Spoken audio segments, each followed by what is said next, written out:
Владимир Сутеев. Мешок яблок. Ходил заяц с мешком по лесу, искал грибы-ягоды для своих зайчат. Но, как назло, ничего не попадалось. Ни грибов, ни ягод. И вдруг посреди зеленой поляны увидел он дикую яблоню, а яблок румяных на ней и под ней видимо-невидимо. Недолго думая, раскрыл заяц свой мешок и стал в него яблоки собирать. Тут ворона прилетела, на пенек села и каркает: «Кар, кар, безобразие! Каждый будет сюда приходить, ни одного яблока не останется». «Напрасно каркаешь», — говорит заяц. «Здесь яблок на весь лес хватит, а у меня зайчата дома голодные сидят». Набрал заяц полный мешок яблок. Мешок тяжелый, не поднять. С трудом потащил его заяц волоком по лесной тропинке. И вдруг голова его уткнулась во что-то мягкое. Поднял голову заяц и обомлел. Перед ним медведь стоит. «Что у тебя в мешке?» — спросил медведь. Заяц пришел в себя, открыл мешок и говорит: «Вот, яблоки, угощайтесь, дядя Миша». Попробовал медведь одно яблоко. «Ничего, яблочки, освежают», — проревел он, набрал большую горсть яблок и пошел своей дорогой. А заяц к себе домой. Идет заяц по лесу, а со всех сторон бегут к нему бельчата, пищат хором: «Дяденька заяц, дайте яблочек». Ничего не поделаешь, пришлось снова мешок открыть. По дороге домой заяц встретил своего старого приятеля ежа. «Куда идешь, колючая голова?» — спросил заяц. «Да вот, за грибами собрался, а грибов нигде не видно, хожу с пустой корзинкой». «Ты лучше у меня яблок возьми, бери, не стесняйся, у меня их много», — сказал заяц и насыпал ежу полную корзину яблок. Вышел заяц на лужок, а там коза со своими козлятами гуляет. Их заяц тоже яблоками отделил. Ходил заяц и устал. Присел было на какой-то бугорок, как вдруг крот вылез. «Спасибо, дружище», — сказал крот и исчез под землей вместе с яблоками. В заячьем домике давно ждут папу зайца.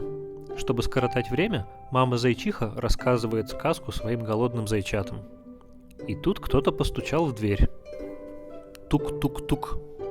Дверь распахнулась, и на пороге появились бельчата с большим лукошком, полным орехов. «Вот это вам мама просила передать», — пропищали бельчата и убежали.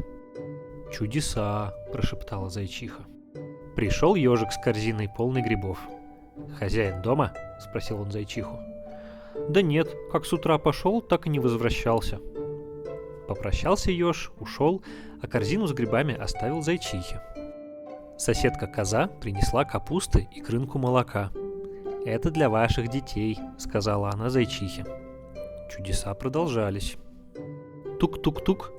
Со стуком откинулась крышка подпола, и показалась голова крота. «Это дом зайца?» — спросил он. «Да, мы тут живем», — сказала зайчиха.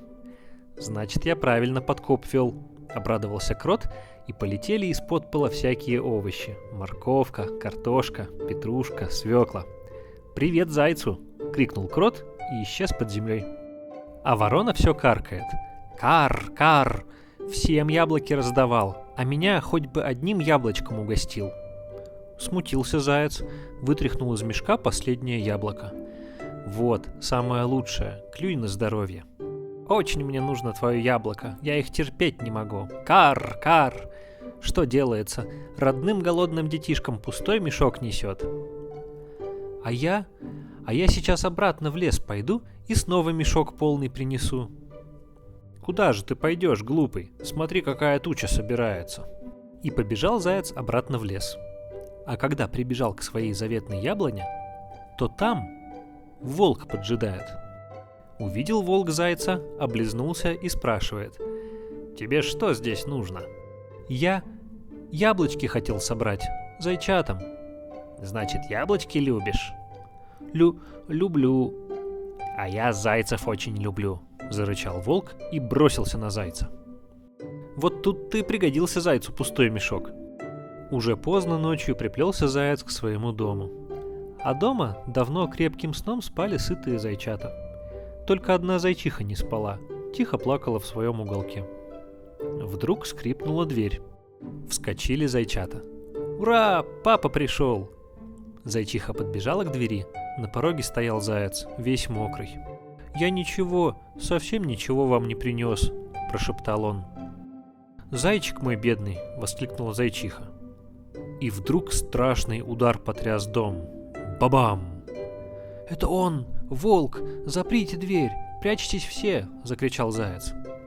Зазвенели стекла, распахнулось окошко, и появилась большая голова медведя.